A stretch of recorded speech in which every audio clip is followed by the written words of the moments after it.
आणि मग मी स्टेजवर बघितलं तर माझे तर दोन्ही टाके तुटले होते आणि पूर्ण बापरे.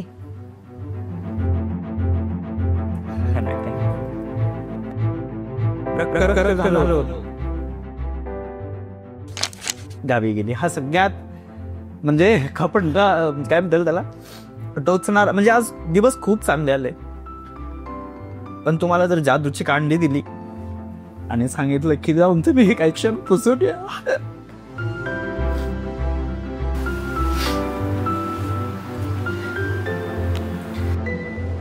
नाही पुसू शकत. खरंय. तिचं नुकतंच लग्न झालं होतं, घरी खायला काहीच नव्हतं, तर ती आली होती. तर तिला जे मंगळसूत्र केलं होतं तिच्या घरच्यांनी, मग ते आम्ही घाण ठेवून घरामध्ये जेवण वगैरे बनवलं होतं.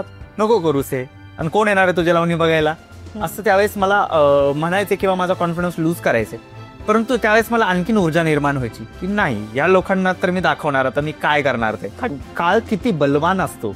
जर तुम्ही एखाद्या गोष्टीमध्ये सातत्य ठेवलं तर जी लोकांनी तुम्हाला पहिल्यांदा जुगारलं, नाकारलं, तुमची अवहेलना केली, ती लोक तुमच्यासाठी परत एकदा टाळ्या वाजवतात, पैसे मोजतात, तुमची वाट बघतात. म्हणजे काळ एवढा बलवान आहे मला कळतं. आता आपण मेहंदी लावणं हे फारच चुकीचं आहे. केसांचं आयुष्य संपवण्याचं कामच मेहंदी करत असते. त्याच्यामुळं बिलकुल मेहंदी वापरलीच नाही पाहिजे.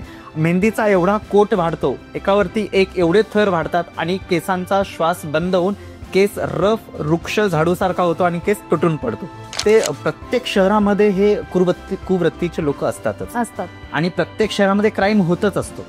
पण आमच्या बीड जिल्ह्याला मोठे व्यक्तिमत्व लाभल्यामुळे तिथल्या गोष्टी थोड्या अधोरेखित आणि ठळक होतात.